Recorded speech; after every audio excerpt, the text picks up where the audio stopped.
Hello friends, welcome to my channel KRS Shana vlog. இன்றைக்கி நான் என்ன செய்து காட்ட போகிறேன்னு சொன்னால் சிக்கன் டெவால். அதுக்கு நான் 500 கிராம் சிக்கன் எடுத்து வச்சுருக்கிறேன். இதை நான் உப்பும் மஞ்சளும் போட்டு நல்லா அவிச்சு எடுத்துருக்கிறேன். நாங்கள் அவிச்செடுத்து செஞ்சால் இனிமேல் எங்களுக்கு நல்ல டேஸ்டியாக முறுமுறுண்டு வரும். அதனால தான் நான் அவிச்சு எடுத்து வச்சுக்கிறேன். அவிச்சாலுமே நல்லா வெந்து வரும். அதனால் மஞ்சள் உப்பும் போட்டு அவிச்சு எடுத்து வச்சுருக்கிறேன். சிக்கனை ஃப்ரை பண்ணி எடுப்போம்.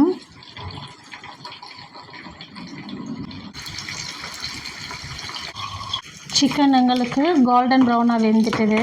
இப்போ நாங்கள் இதை எடுப்போம்.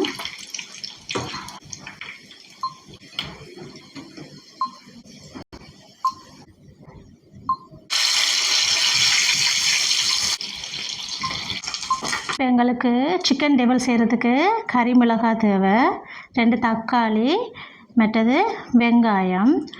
இப்போ நான் இதை வெட்டி எடுத்துக்கொள்ளுவோம். வெங்காயத்தை இந்த ஷேப்பில் வெட்டி எடுங்கோ. இப்படி ஒரு பாக்ஸ் ஷேப்பில் வெட்டி எடுங்கோ. அதேமாரி கறி மிளகாயையும் கொஞ்சம் பெருசாக வெட்டி எடுக்கணும். தக்காளியும் அப்படி தான் எடுக்க வேணும் வெட்டி. தக்காளி சோஸும் எடுத்துருக்கிறேன்.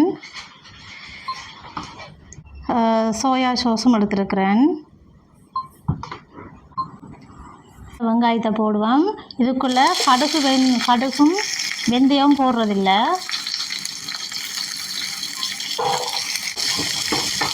போட்டு வதக்கும் போதே இந்த வெங்காயம் எல்லாம் தனித்தனியாக பாதி ஆகிடும். போட்டுக்கொள்ளுங்க. வேக வேணுமென்று இல்லை, ஓரளவுக்கு வெந்தால் போதும். கொள்ளுங்க.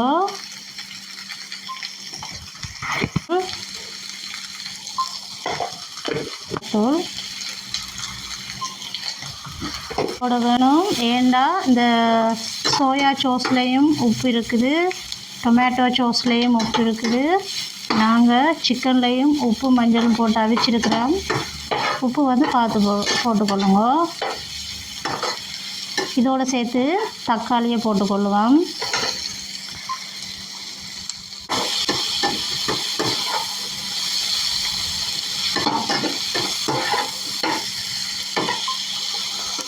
Soya sauce சேர்த்துக்கொள்வோம். நிறைய சேர்க்கக்கூடாது.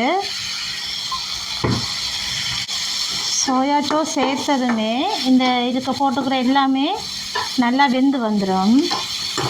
அதை வேக வைக்கிறதுக்காண்டி தான் இது போடணும். இதெல்லாம் நல்லா வதங்கி வந்துடும். சோயா சாஸ் நிறைய போடக்கூடாது, கொஞ்சமாக தான் போடணும்.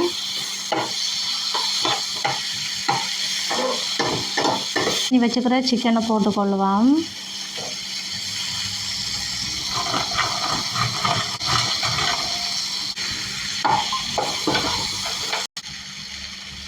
Tomato sauce போட்டுக்கொள்ளுங்க.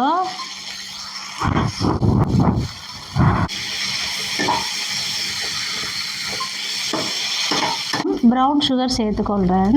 ஏன்னா மகள் வந்து உரைப்பு சாப்பிட மாட்டா. இது அவள் கொஞ்சம் ஸ்வீட்டாக இருந்தால் சாப்பிடுவா.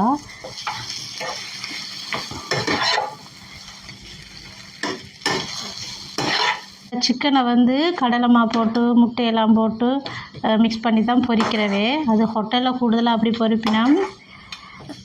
ஆனால் நாங்கள் வீட்டில் சாப்பிட்றதா இருந்தால் நார்மலாக பொரித்தாலே போதும். அதுவே ஹெல்த்தியாக இருக்கும். பாருங்க, ரெடி ஆகிட்டுது. நல்லா ஜூஸியாக இருக்குது. அந்த ஒரு க்ரீம் ஷேப்பில் இருக்குது. நான் இப்போ ஒன்று சாப்பிட போகிறேன்.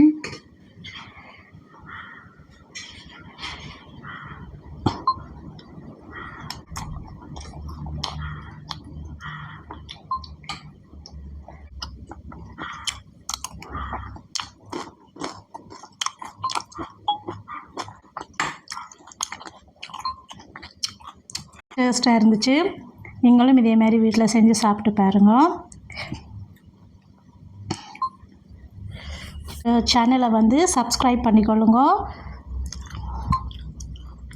வாட்சிங் மை வீடியோ.